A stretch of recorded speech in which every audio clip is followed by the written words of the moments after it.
Hello mga kalingap! Welcome back to my channel. It's me, Charlotte of Cebu. And guess what? We are finally here in the capital summer of the Philippines, which is Baguio City.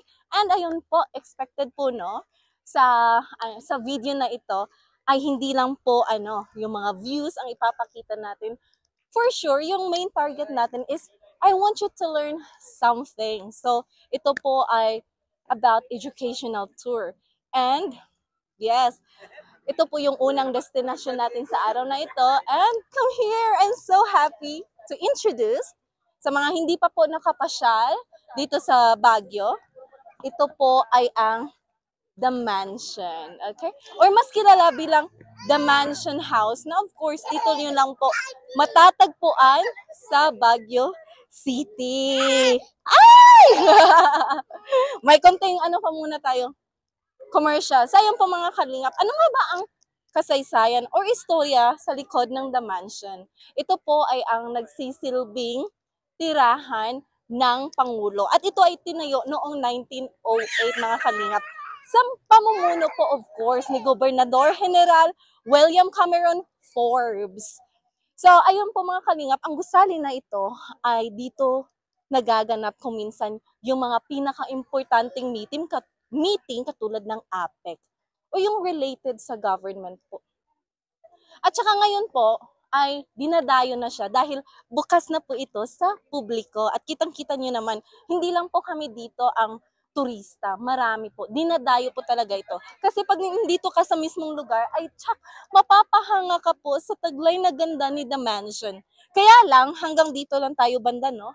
Kasi we're not allowed to enter or lumampas dito sa signage na ito mga kalingap. Pero worth it naman po na dalhin yung family nyo at mag-take ng pictures. So come here, I will show you more about this place.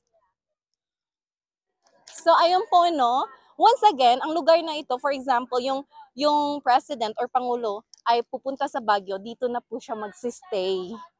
So, hindi po natin makikita, sadly speaking, kung ano nasa loob. But ito po yung kabuuan. And look how amazing is it. So yun po no, this is just the first spot na bibisitahin at aalamin natin yung kasaysayan. So stay tuned po because later I will show more. We are here at our second spot, no? Ito po ay nasa tapat lang the mansion, kaya of course, natural na bibisitahin po natin ang lugar na ito. And this one ay tinatawag nilang the Wright Park. So kung makikita nyo naman po, ang kabuuan ng lugar na ito po ay tinatawag na Pool of Pines.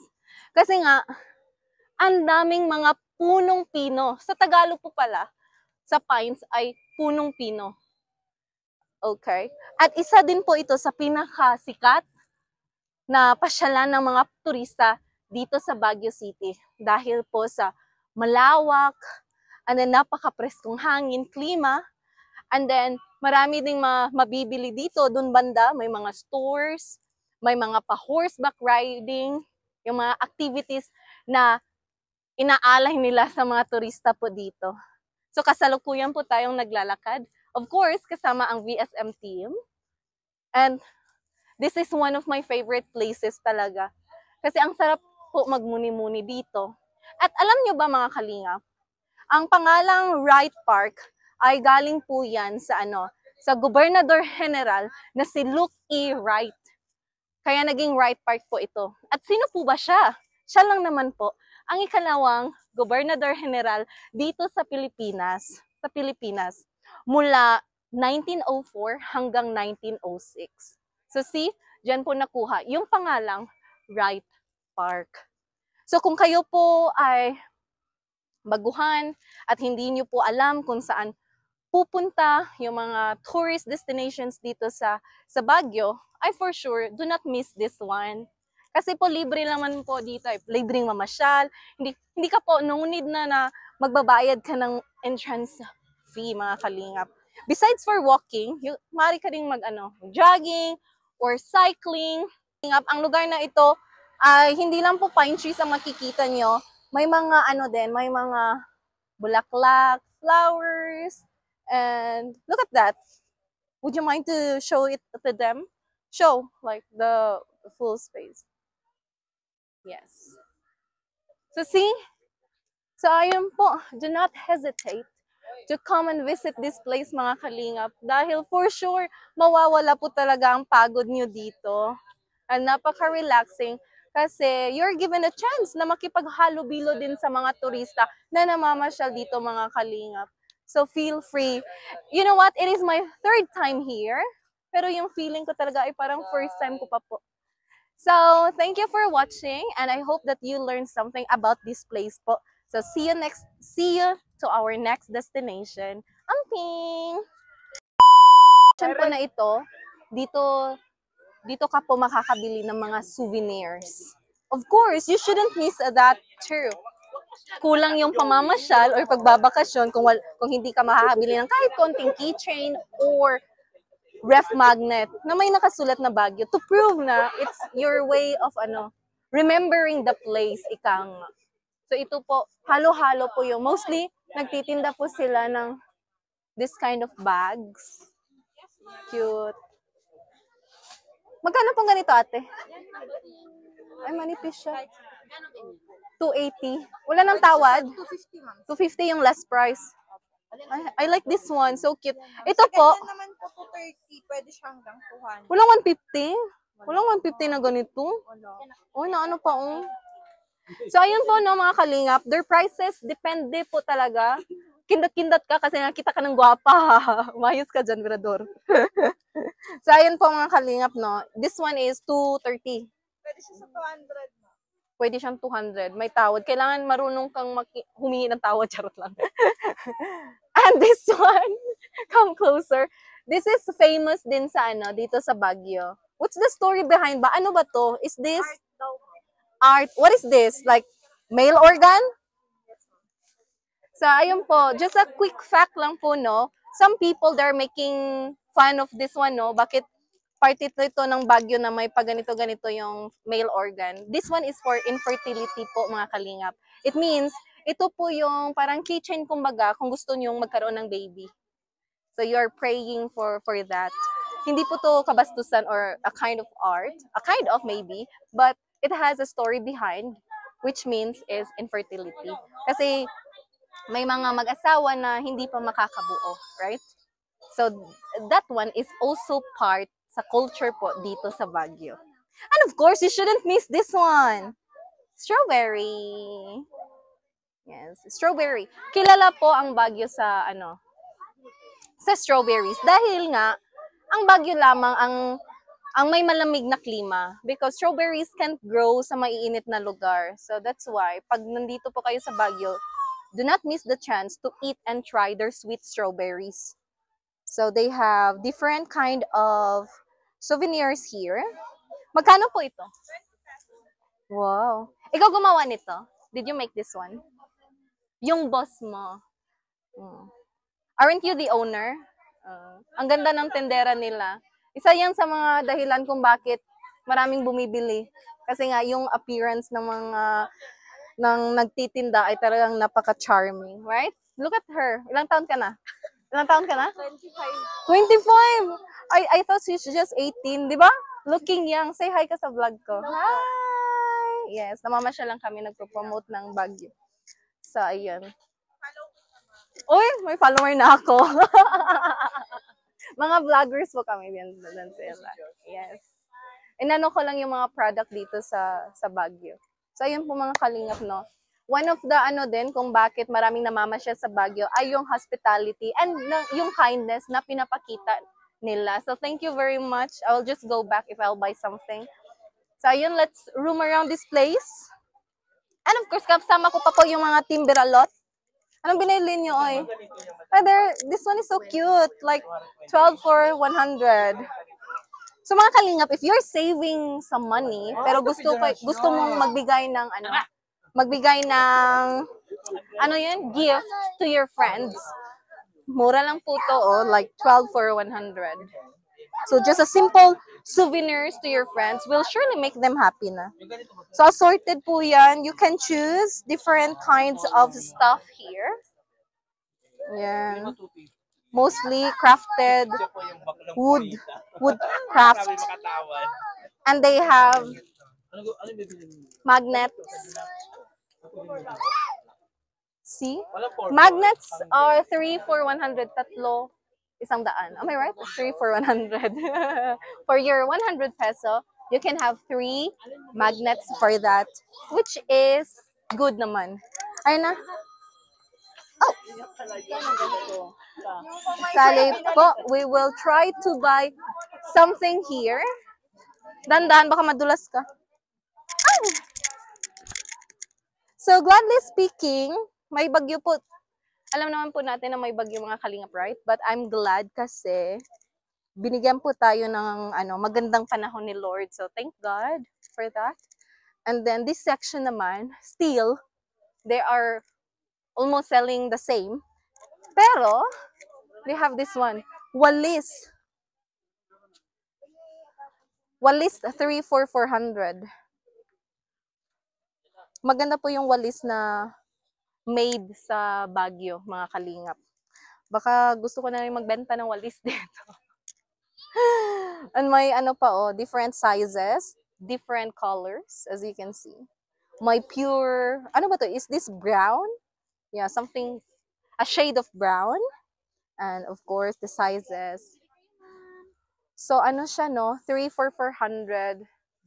You do the math. Ate, pwede po makabili ng isa lang? Magkano yung isa? Alin ang gusto mo, ma'am? Ganitong color? Depende po ba yung kulay sa yung price? Pag isa dito, ma'am, 150 ang individual. Ito, ma'am, 180. Okay. So, ito po mga kalingap, yung pure lang.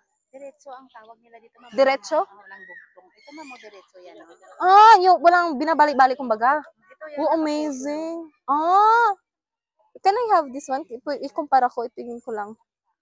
So, may mga differences talaga sila mga kalingap, no? Besides the price, ito, ma'am, the structure also. nakadugtong siya, ma'am. Yan. Diba, nakalata, ma'am, nakadugtong. Tapos nilagyan nila ng ganito. Stick na to. Oo. Yan, ito yung diretso, sabi. So alin po ba dito ang mas maganda? Oh. Napagagaling ni ate, no? This one is 180 pesos and this one is 150. So as a seller, di ba, gusto mo talaga mabenta yung mahal, mahal na bagay. But when I asked her, alin po ba dito ang mas maganda or mas mainam gamitin? She recommend this one. This one only cost 150 mga kalingap. For for 1 pieces. Pero if you want to buy 3, makaka-save po kayo for sure. Yeah. 3 for 400. So, tatlo? Okay. So, ayan. Gusto po natin makasave, no? Kasi po tayo mga kalingap eh. Tipid tips. Yeah. Ito pong pipiliin natin. Ito ay, ano tawag again? Diretso. Diretso. Kasi hindi pinuputol, as you can see. Ang galing gumawa. Hindi po ito madali. Ate, ikaw po ba gumawa nito? Hindi naman, ma'am. Kinukuha lang natin. Inaangkat mo lang. Kaya lang, ma'am, mahalata mo kasi siya, ma'am. Di ba walang bugtong diretso yan? Yeah. This is made of anong klaseng material ba to? Is this coconut? Coconut? Abaca? Leaves? Is this from leaves? Made of leaves? So, stick po tayo dito na and we will buy 3. Ate, 3 po. Pwede pumili yung maganda So, dito, ma'am, kasi makikita mo walang dugtong yan. Yan ang sabi nilang diretso. Ito lang ito. Yes. So, ayun mga kalingap, finally magkakaroon na ng walis ang lighthouse. Regalo ko yan ni Dati Maramara. So, we will pay for it. Ali po kayo. Ay, maganda to. Unsa na? Sinelas? 150 lang siya, ma'am. Ha? 150 only. Made of? Abaka? Hindi kasi ako marunong maglakad pag ganito. Fun fact about me, hindi po ako marunong maglakad pag open po dito. Kasi parang gumaganon yung daliri ko ba? Chuk, chuk, nadudulas. At saka pangit pa naman ng daliri ko. So, let's just have this one. Ay, ang ganda. Marami kaming mga balabal. May mga native din tayong cardigan. Wow, ni ate, kind. So, mga kalingap, if you want to buy something native, no, feel free to visit this store po. They are selling a lot of products like handmade bags, of course, keychains, crochet. This one. Cute, no? Ito pa, ate. May paano pa sila, pa-hat. Ikaw po may-ari, ate? Interviewin natin si ate. Of course, hindi mawawala ang interview na yan. Pag ganitong klaseng bibig, talagang gustong makikipagkwentuhan yan. Ate, ikaw may-ari nito? Si ate pa. Shoutout ka naman sa vlog ko. Ipopromote ko yung ano mo. Ipopromote ko yung nahiya si ate. Kamusta naman po ang bintahan niya yung buwan? Kamusta yung... Medyo okay. But yung ano talaga, yung malaki yung kita. Which month? December. Oh, wow. So yung December mga kalingap. So December na next month. Excited na si ate. Talagang mauubos to lahat. Sige, pasok. Is it okay to pasok? Pasok tayo mga kalingap. Let's check what do they have here. May mga ano sila, mga wood. Ano man tawag dito? What is this? May mga bagay na hindi pa natin alam, no? Charot lang. Is this a chair? So, ayun po, no, pag nandito ka sa lugar na to, talagang ramdam mo na nandito ka sa Baguio. Dahil yung mga tinitinda talaga nila ay sadyang wala doon sa lugar kung nasa, sa lugar. Nasaan ka tumira or saan ka nang galing. So, this place, parang din sila, they introduce their culture based on the products that they are selling, mga kalingap. And it doesn't cost much po talaga. Look at this. This is made of wood. May mga paganito pa. May manok. If your father loves tari-tari, no? You can buy this one for him as a gift. May jeep! This one. If you are really into vintage or saving memories, do not also try to buy this one too. Cute to. Ano yan? Sungka? Ito sungka. Yeah. And this one is mandukduk, di ba? May gumagamit pa pala nito? Oo naman, ma'am. Magkano to, ate? 350. Ay, ba't ang mahal? yung ahos na dinidikdik mo, ano lang, binili mo lang ng tag 10. Tapos yung gamit mo, 350. Yan, makakadagdag yan sa panlasa ng pagkain. Pili ka na yan, ma'am. Maganda yan. Ayun ako, ibibigay kay Kuya Bali pag wala bang tawad, ate? Cute naman ito. Ang mga yan, ma'am, kasi alam niyo yung kahoy niya, akasya. Mas maganda yan kaysa yung sa marmol. So sabi po ni ate, this wood po made sa acacia tree. Amazing. Kaya pala mahal. Meron naman maliit, ma'am, kaso sobrang liit. Yeah, this is too small. Pang ano na lang to, pang disenyo. Or pang pang tsaa. Charot lang. Thank you, ate, ha. Tinur mo kami sa sa store mo. I have this one, may ganito din ako. Yung mga poncho Ito, ano tawag nito, ate? Mga scarf. Cashmere. Cashmere. Magandang klase. Ay, oo. Ala. Magkano to? No, oo. Magkano to? 265, ma'am, but hindi ko siya bibigay ng 265 to 30 na lang para makakita. Marami tayong kulay. Wow, ang ganda. Yung texture niya, mga kalingap, because they have names base sa tela na ginamit. Am I right? Tela ginamit ba? Or material na ginamit? Material na ginamit. And this one is cashmere. Cashmere. And ito po ay cashmere din. Napakaganda din. Ayun. Ito din po, kung mainit. Pero right now, not really cold sa Baguio. But if you want to add something new, ganun. Parang turista ba? Sabi nila, if you're wearing this kind of hat, ramdam mo yung pagiging turista mo. Right? Ay, nagmamodel lang pa ako dito, ate, ha? Magkano to, ate? 150 lang, ma'am. 150. Kaya mo pang humingi ng tawad. Pwede pa itong magiging 100. Ate, no? Pwede pa magiging 100? 100 na yan! Walang ginansya si ate, ay. Ang cute. 130 na, ma'am. Tawan, yan. Ang ganda ng mga tinda niya. Ang tinda. Okay. So, ayun po mga kalingap. Dami na nating mga kwentuhan dito, no? I'm just showing sa mga tinitinda ni ate. Baka if you do want to visit and if you want to buy something, feel free po mga kalingap. No, mura lang po. Mura po, depende sa mga mga items, okay? At saka mabait si ate, pwede po kayo humingi ng tawad. Humingi ng tawad. Ate, patawarin niyo po ako kasi wala akong kasalanan sa iyo ba? Patawad. Ayun, pwede kang humingi ng discount. Mag-discount tayo. I like this one. Sobra mahirap naman. Yes, that's May true konti po, tayo. no? Tangkilikin natin ang sariling atin and we should love our fellow Filipinos sa mga nagtitinda kasi hindi din po madali yung hindi madaling magka-business ba? Naging tinderan din kaya ako. Ang hirap din. Saya mga kalingap, we will just end here. And Makita ko yung vlog mo, mama. yeah, i-subscribe mo ako ba? I-subscribe mo ako ate. Nang sa ganun ay makita mo ang na to. Shoutout ka naman, may gusto ka bang sabihin? Mag-invite ka ng mga mo. Iya ako. Huwag kang mahiya ate. Yung mga taga Baguio ka, taga rito ka ate? Kaya dayo lang tayo, ma'am. From Visayas tayo. Uy, Bisaya ka? Oo. Asas Bisaya? Rojas. Bisaya ko from Cebu. Yes, I'm Charlotte of Cebu. Yun po yung muna ang ko channel. Subscribe ko te para makita niyo mong naong. Yes. So daghang salamat ate ha, di namin magdugay na gid mi ay. Thank you so Yeah. much. Salamat sa for allowing us to roam around sa imong store and God bless.